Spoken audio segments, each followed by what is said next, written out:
Assalamualaikum warahmatullahi wabarakatuh. Bismillahirrahmanirrahim. Qala mu'alif rahimakumullahu ta'ala wa nafa'ana bihi wa bi ulumihi fid dharaini amin ya rabbal alamin. Al-Fatihah. A'udzu billahi minasy syaithanir rajim. Bismillahirrahmanirrahim. Alhamdulillahi rabbil alamin. Ar-Rahmanir Rahim. Maliki yaumiddin. Iyyaka na'budu wa iyyaka nasta'in. Ihdinas siratal mustaqim. Siratal ladzina an'amta 'alaihim ghairil maghdubi 'alaihim waladdallin. Rabbi ighfirli wa liwalidayya wa lil mu'minina amin. Qala wa Abu Syaikhi wat Dailami. Diceritakan dan menceritakan siapa Abu Syekh wat Dailami dan Imam Dailami. Malam Jumat yang lalu masih menerangkan tentang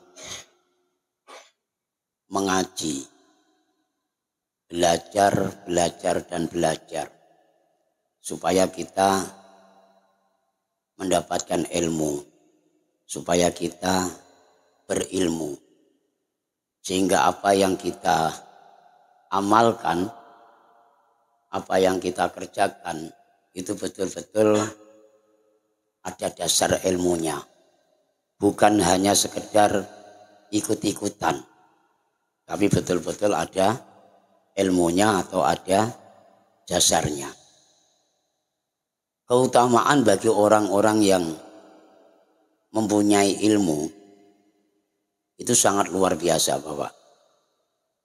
Sebagaimana cerita yang disampaikan oleh Abu Syekh wat Dailami dan Imam Dailami.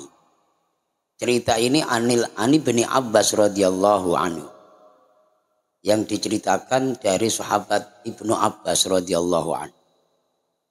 Kata Ibnu Abbas demikian, idza jama'al alim wal abid ala sirat,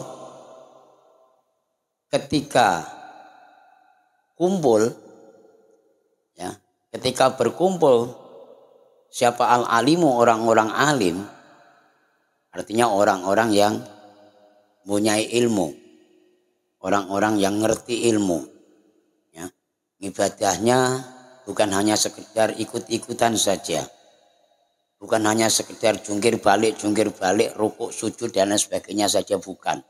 Tapi tahu tata caranya sujud, ngerti tata caranya rukuk, ngerti dengan pelaksanaan ibadah, terutama sholat. Maka ketika orang-orang alim atau orang-orang yang punya ilmu itu berkumpul, wal abid dan orang-orang yang ahli ibadah itu berkumpul ala siroti, di atasnya siratal mustaqim. Jadi itu Pak, orang-orang yang mau masuk surga atau yang mau masuk neraka itu harus melalui dan melewati jembatan siratal mustaqim, bukan jembatan Barilang, bukan.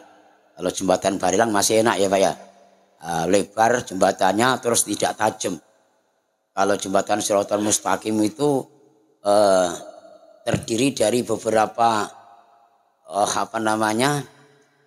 beberapa helai, katakanlah beberapa besi, yang besinya itu tajam-tajam.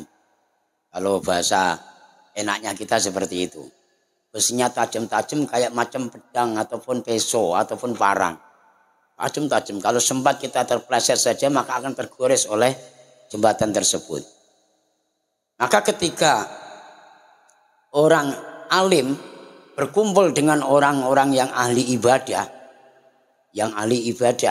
berkumpul jadi satu di awal jembatan Shiratal Mustaqim, kemudian ada sebuah panggilan, qila lil abid, dipanggil oleh orang-orang yang ahli ibadah tersebut, udkhulil jannata wa tana'am bi ibadatika.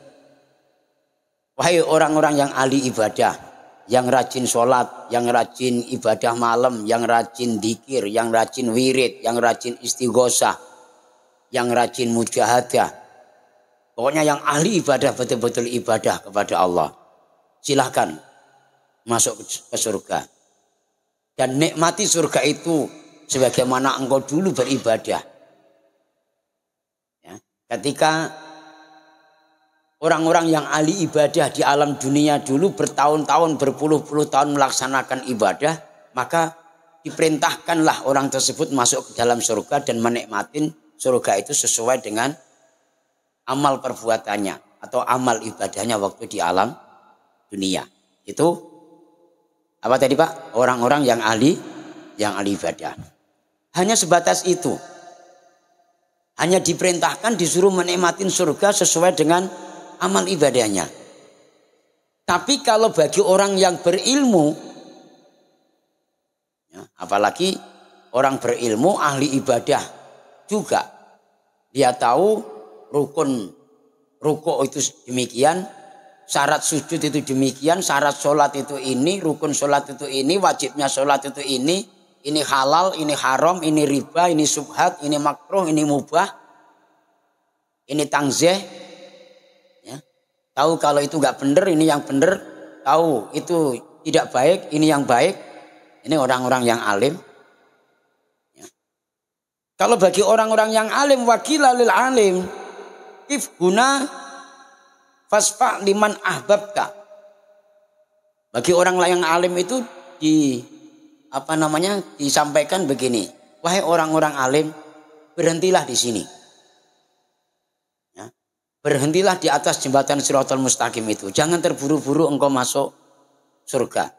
Karena engkau tidak sama dengan orang-orang yang ahli ibadah. Kenapa disuruh berhenti Bapak? Fasfa liman ahbabta. Berilah pertolongan orang-orang yang engkau cintai, yang engkau senangi, dan orang-orang yang menyintai engkau dan menyukai engkau. Paham Pak? Orang yang berilmu itu tidak langsung disuruh masuk surga oleh Allah, tapi disuruh berhenti dulu di tepi jembatan Shiratal Mustaqim.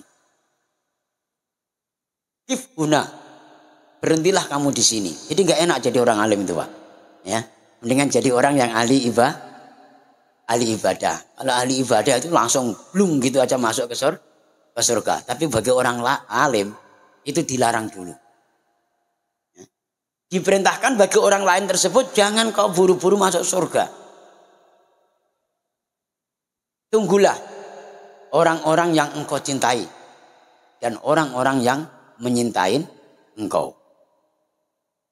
Nah, maka di sini kan ditegaskan Bapak, kalau kita ngaji, ya, selain kita mencari ilmu, kita berusaha untuk menyintai orang alim atau menyintai guru kita, atau mencari cara supaya guru kita senang sama kita. Jangan masa bodoh.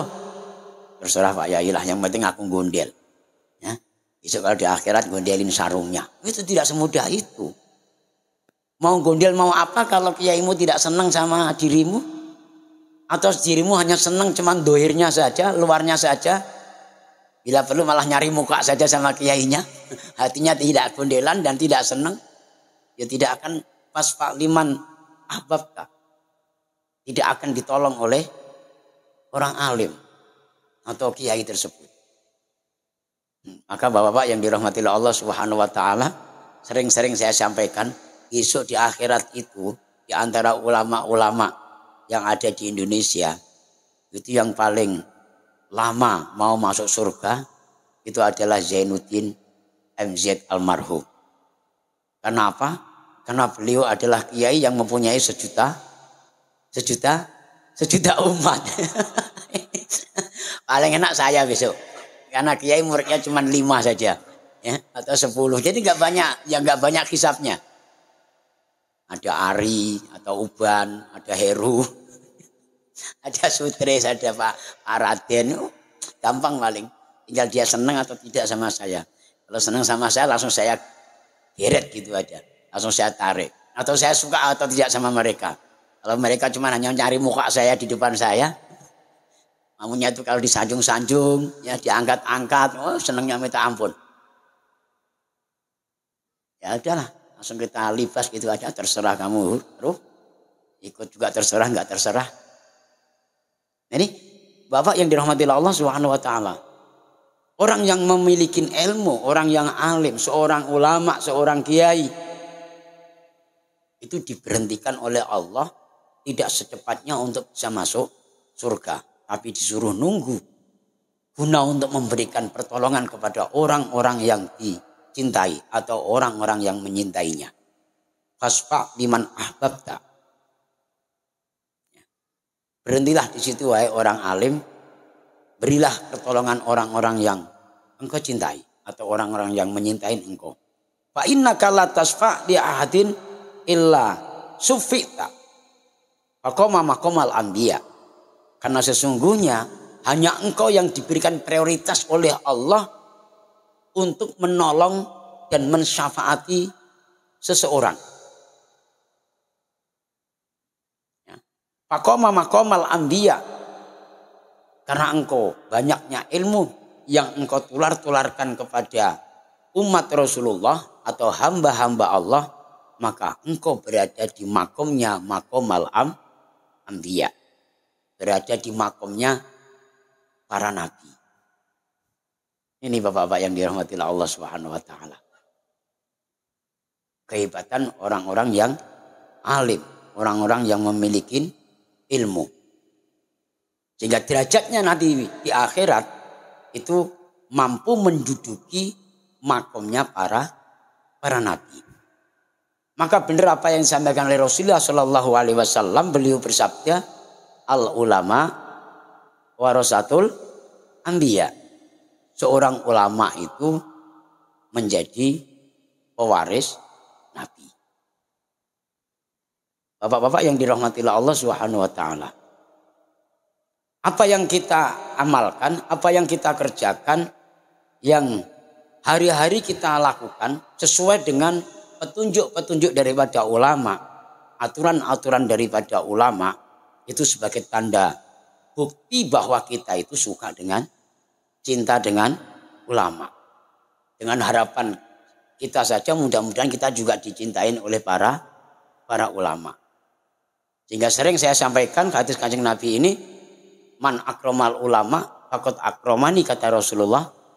Wa man akromani faman akromallah. Wa man akramallah fama'wahul jannah. Barang siapa yang mau memuliakan ulama, kata Kanjeng Nabi, maka sama halnya mereka memuliakan aku Rasulullah. Dan barang siapa yang memuliakan aku Rasulullah, maka sama halnya mereka memuliakan Allah Subhanahu wa taala. Barang siapa yang memuliakan Allah, fama'wahul jannah, maka tidak ada pahala lain, tidak ada kesenangan atau ganjaran lain yang diberikan oleh Allah kepada mereka tersebut, melainkan surganya Allah Subhanahu wa taala. Paham, Pak? Paham, Pak? Paham maksudnya? Paham lah ya. Nah, inilah pentingnya kita ngaji. Pentingnya kita ngaji. Tapi juga kita harus hati-hati, Pak, di zaman sekarang ini atau di akhir-akhir zaman seperti ini. Banyak yang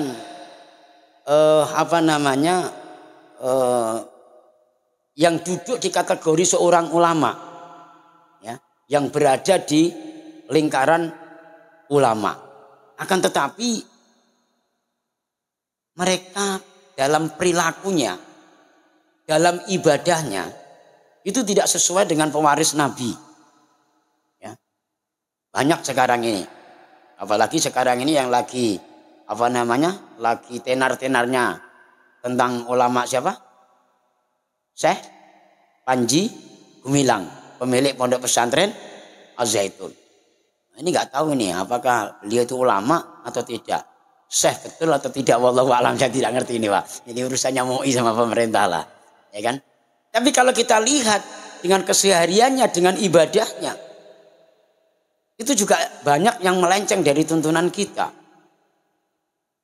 Ya, mengadakan sholat Id bersama-sama dengan orang Nasrani, ya kan? Atau bersama-sama dengan perempuan. Yang perempuan itu juga tidak pakai mukena, tidak pakai telekung ataupun rukoh. Hanya berpakaian biasa aja kayak macam orang dinas di kantor. Benar ya Pak ya? Pernah lihat ya? Ada yang kalau doa itu nggak usah amin lah. Alhamdulillah aja. Kalau amin itu masih masih ragu-ragu lah. Masih remang-remang. Idul Fitri itu bukan kembali kepada fitrah kesucian, bukan, tapi kembali untuk makan. Ya. Pesta-pesta. Itu kata mereka. Nah itu loh Pak. Ini harus kita waspada, harus kita hati-hati dan harus kita cermati. Mencari-cari seorang yang alim. Zaman akhir Pak, sangat susah mencari orang yang alim, apalagi alamah. Ya. Nanti kalau yang alim alamah itu malah justru jadi gunjingan, jadi hujatan. Wah ini tak betul, dan lain sebagainya. Ada juga yang dikatakan itu seorang ustadz, seorang ulama, ngertinya mereka juga alim, tapi tidak sesuai dengan perilakunya, tidak sesuai dengan makolahnya ataupun ucapannya. Hari-hari setiap ceramah cuma hanya memprovokasi umatnya atau memprovokasi muridnya untuk benci kepada orang lain, untuk benci kepada pemerintah, untuk mengolok-ngolok rezim. Ada enggak? Sehingga kadang-kalanya itu di atas mimbar, di atas jamaah, bukan hanya puluhan bahkan ratusan jamaah, tidak segan-segannya mengeluarkan kalimat-kalimat yang kotor. Kalau bahasa orang Jawa itu ada kakek aneh, ya, ada asu, anjing, itu semua keluar. Ya, nah dengar gak Pak? Nah dengar gak? Di YouTube ada gak? Ya, Ustadz atau orang biasa itu? Oh Gus malah ya, Gus ini yang aktif update di YouTube ini. Ini kalau kita nggak ngati-ngati kita akan kejebak, ketipu oleh mereka Pak. Rame juga kok, banyak juga pengikutnya. Ya kan? Coba kalau ngaji yang lurus-lurus, yang jelas-jelas faedahnya ada, kitabnya ada seperti ini, paling beberapa orang saja. Banter-banternya cuma 10-15 orang. Tapi kalau ngaji diajak untuk memprovokasi orang lain, untuk perang, untuk demo, ramenya minta ampun. Ya. Ini luar biasa. Karena itu bapak-bapak yang dirahmati Allah Subhanahu wa taala, kita harus hati-hati. Zaman yang sudah akhir ini, entah akhirnya kapan nanti, yang jelas sudah mendekati zaman akhir, kita harus hati-hati dan waspada. Berusaha untuk berhati-hati mencari seorang guru yang akan kita timba ilmunya. Sehingga ilmu itu bisa kita amalkan sesuai dengan koridor, sesuai dengan kaidah atau landasan dalam Al-Quran dan hadis. Sesuai dengan apa yang dijalankan oleh salafun sholeh, ulama-ulama terdahulu. Yang betul-betul ulama itu adalah warasatul anbiya. Dalam kehidupan sehari-harinya mereka tidak melenceng, tidak lari daripada sunnah Rasul. Ini zaman-zaman akhir ini sangat susah sekali. Ya, sangat susah sekali. Justru mindset seseorang itu akan dibolak-balik oleh keadaan zaman. Yang kelihatan pengikutnya banyak, kita beramai-ramai untuk bisa mengikuti. Tanpa kita klarifikasi, tanpa kita evaluasi apakah itu betul atau tidak. Akhirnya kita kejegur. Kalau bahasa orang Jawa itu anut grubyuk, kurang ngerti rembuk. Kawannya ke timur ikut ke timur, kawannya ke barat ikut ke barat. Grubyuk tapi tidak tahu kaidahnya. Paham Pak? Paham lah ya. Contoh seperti ini. Dalam diri kita itu kadang-kalanya tidak sadar bahwa kita punya kesalahan dengan landasan yang kita ikuti dalam kehidupan kita sehari-hari. Rupanya apa? Al-Quran. Hari-hari kita baca. Dalam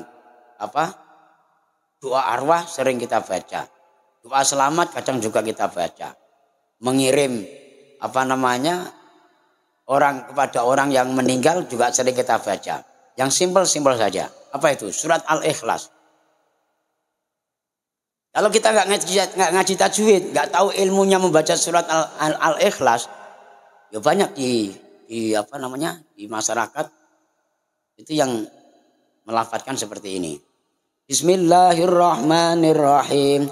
Qul huwallahu ahad, Allahus somad, lam yalid wa lam yulad, wa lam yakul lahu kufuwan ahad.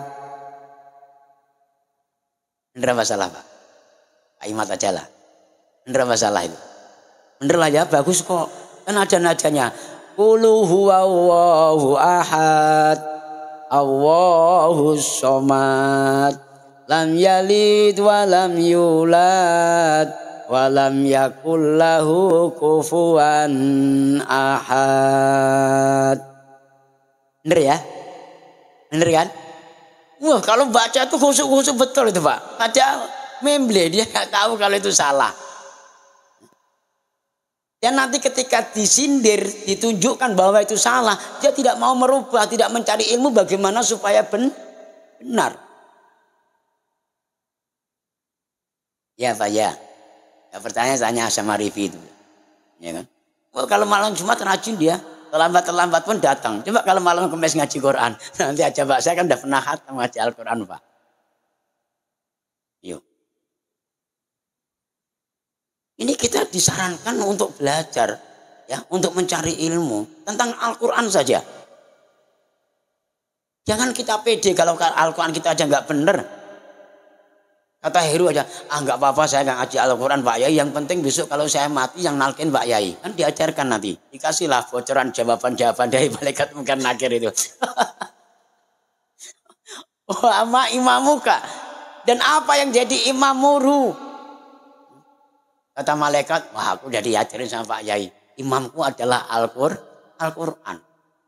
Sementara Al-Quran itu tidak bisa mengingatkan Heru. Karena waktu di alam dunia itu sering dibaca salah-salah. Ogah ingatkan Heru. Coba kalau Al-Quran yang kita baca itu sesuai dengan koridor, ya kan? Al-Quran akan mengingatkan Heru. Heru nggak usah gentar kamu jawab. Imamku adalah Al-Quran wahai malaikat. Banyak nggak seperti itu Pak? Akhir zaman ini banyak nggak? Banyak. Kegiatan zikir, majelis taklim, majelis zikir, majelis mujahadah, majelis istighosah. Ya. Tapi majelis belajar Quran sangat sedikit sekali. Apalagi kalau sudah tua. Ya. Seolah-olah itu membaca Al-Quran tidak wajib. Belajar Al-Quran tidak wajib. Yang wajib mencari duit. Karena tuntutan istri dan anak, nggak terpikir tuntutan daripada Allah. Sedangkan Kanjeng Nabi Muhammad kekasih Allah yang dicap oleh Allah tidak akan masuk neraka, beliau akan masuk surga.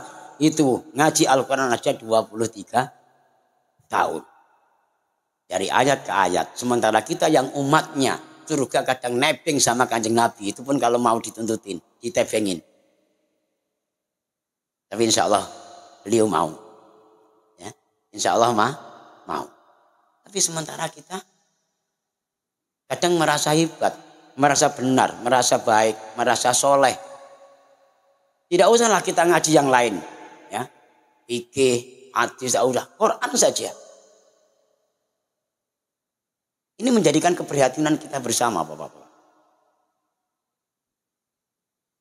Kalau kita hari ini atau sekarang ini rajin ibadah. Ya. Sholat malam nggak pernah ketinggalan. 5 waktu jamaah di masjid juga nggak pernah ketinggalan. Mujahadah oke, istighosah oke, sholat duha oke, apalagi oke. Besok ketika berada di atas jembatan Shiratal Mustaqim sebagaimana tadi, kita akan diperintahkan oleh Allah untuk cepat-cepat masuk masuk surga. Apakah kita mampu menolong istri kita?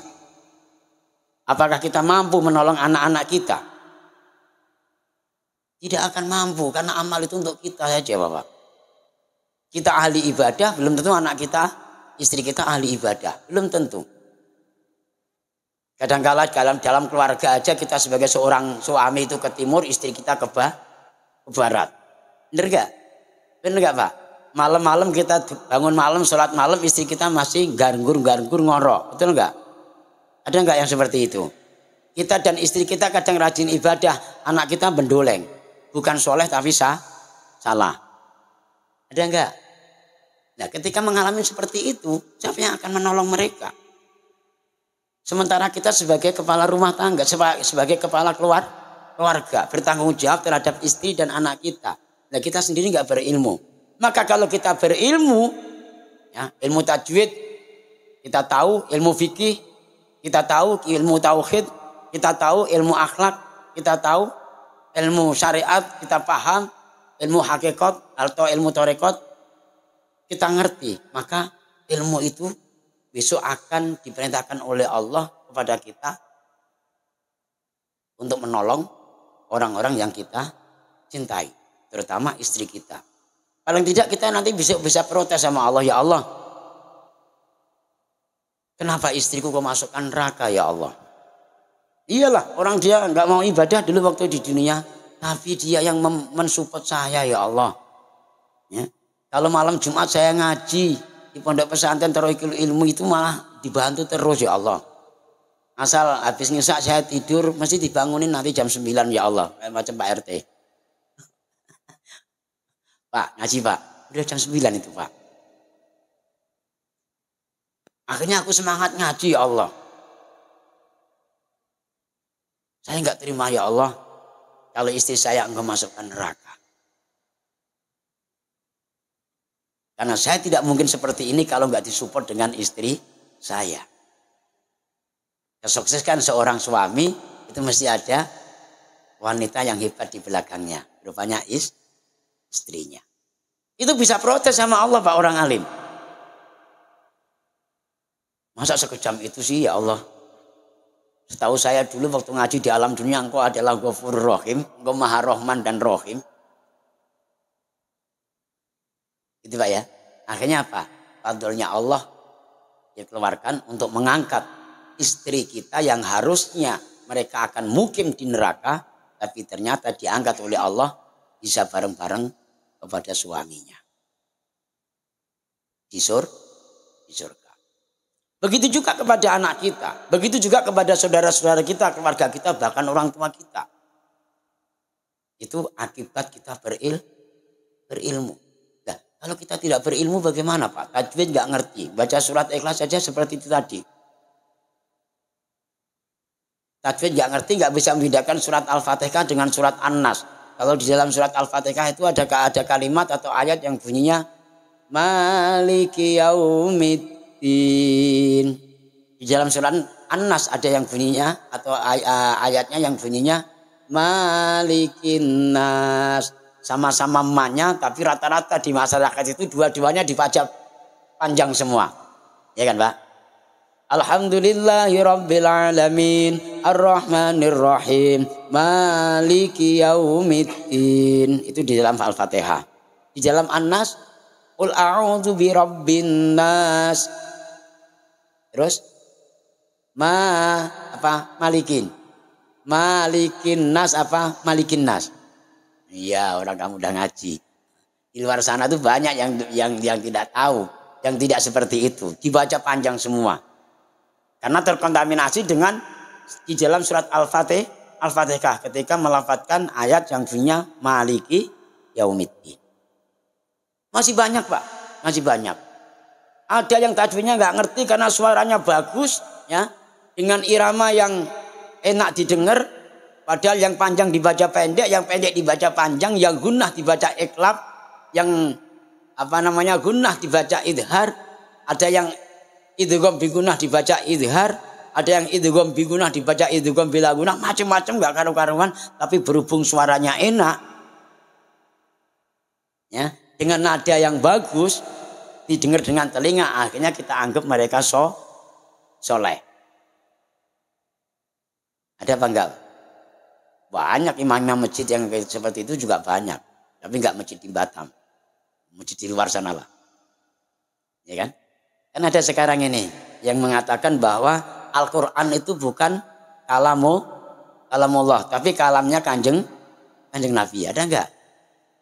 Bukan kalam Allah, tapi kalamnya Muhammad. Al-Quran itu yang membuat Muhammad. Loh, gebleknya itu loh Pak. Gebleknya. Kayak gitu pun ada yang ngikutin. Yang ngikutin juga orang berduit, orang punya pangkat, orang hebat-hebat loh. Berdasi. Ya, celananya itu harganya bukan puluhan ribu rupiah itu, ratusan Pak. Apalagi jasnya. Bener nggak Pak? Nah, apakah mereka nggak punya akal? Zaman sudah terang benderang seperti ini kok nggak bisa mikir. Ya, apakah harus belajar dengan Cak Lontong? Mikir. Ya Pak Imad ya. Nggak bisa mikir. Udah jelas-jelas kayak gitu. Diikutin. Nanti juga ada yang mengaku-ngaku Nabi terakhir. Selain kanjeng Nabi Muhammad. Saya ini dapat wahyu. Kayak gitu pun saking gebleknya umat. Ada yang ikut juga Pak.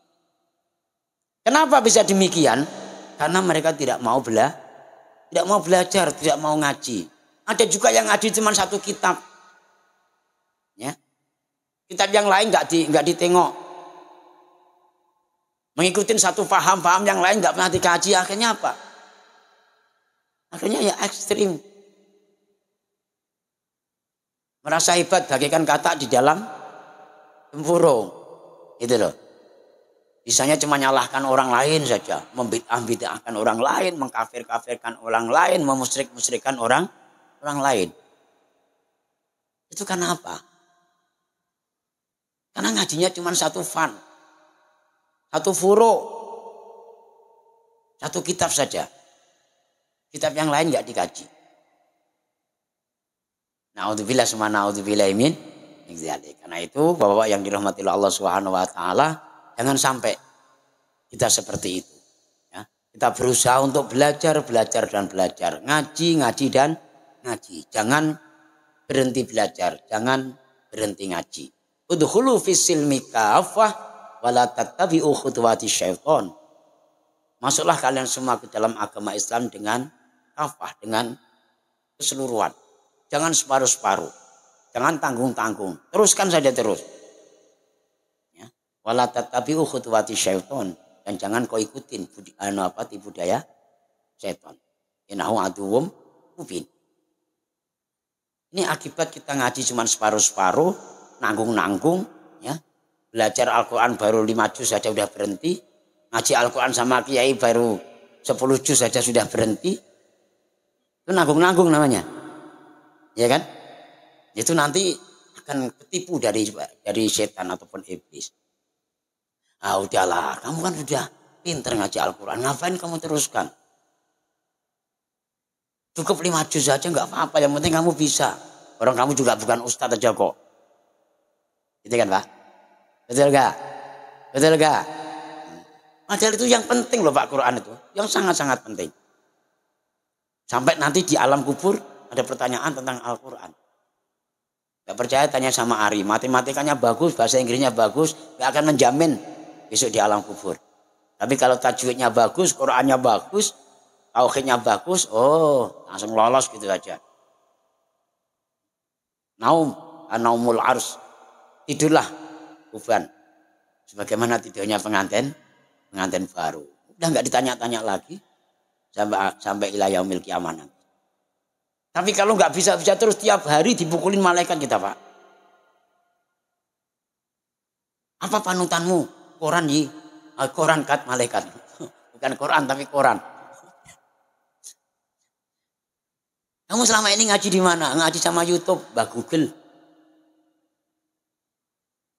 Sementara di alam kubur udah nggak ada handphone. Ya, mau ngeklik handphone di mana? Untuk nyari di jawaban di Google, udah nggak ada lagi. Pak Imad nggak usah mangkluk-mangkluk lah. Ini PR kita orang tua ini Pak.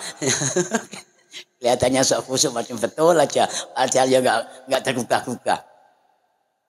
Ya. Contohnya tadi malam-malam, cuma dua insan saja yang ngaji. Berarti kan yang lainnya pintar semua. Bener gak Pak? Loh, ini mohon maaf aja. Ini kalau nggak kita gebor-gebor kayak gini Pak, nggak ada yang berani loh Pak. Ya kan? Nah, orang tua sudah dibukakan seperti ini masih nggak berpikir untuk bisa membuka hatinya. Oh sampai kiamat kurang 2 hari masih bembal kita, percayalah. Ya. Tak tahu itu apa, itu guna apa, itu bila guna apa, idhar safawi, idhar halki, ikhfa, iklab, nggak ngerti, percayalah. Yang muda juga nggak terpanggil, apalagi yang tua ya bukan nyindir jirjan bukan. Karena apa? Tergugahnya itu hanya nyari duit saja Pak.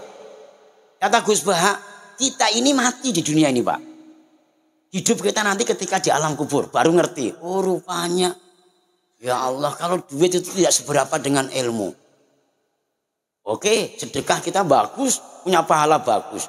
Tapi kalau tauhid kita nggak bener, tapi kalau Quran kita nggak ngerti, ayo kita nyari duit dapat duit hanya untuk ngasih makan istri dan anak kita, nggak ada nilai ibadah. Seolah-olah hanya tanggung jawab kita nggak tahu ilmunya. Kan nggak bisa kita bawa sampai ke alam kubur kecuali kalau tahu ilmunya. Oh iya, kullukum ra'in wa kullum ra'in mas'ulun an ra'yati. Ini penggembala saya. Karena saya sebagai kepala keluarga, suatu saat nanti akan ditanya oleh Allah di akhirat tentang pengembalaan saya. Kalau saya mengembala nggak pinter, saya akan tanggung jawab. Aku punya tanggung jawab untuk memberikan nafkah istri dan anak saya. Akhirnya kerja dengan mengharap ridho dari Allah. Dapat pahala enggak? Itu ilmu enggak Pak? Ilmu. Dan lain sebagainya. Hanya itu aja. Mudah-mudahan ada manfaatnya dan ada barokahnya. Amin ya rabbal alamin. Al-Fatihah. A'udzubillahi minasyaitonirrajim. Bismillahirrahmanirrahim. Alhamdulillahi rabbil alamin. Ar-Rahmanir Rahim. Maliki yaumiddin. Iyyaka na'budu wa iyyaka nasta'in. Ihdinas siratal mustaqim. Siratal ladzina an'amta 'alaihim ghairil maghdubi 'alaihim waladdallin. Rabbighfirli wa liwalidayya wa lil mu'minina amin. Demikian yang bisa kita sampaikan. Terima kasih atas segala perhatiannya. Mohon maaf atas segala kekhilafannya. Wa'alafu minkum. Wassalamualaikum warahmatullahi wabarakatuh.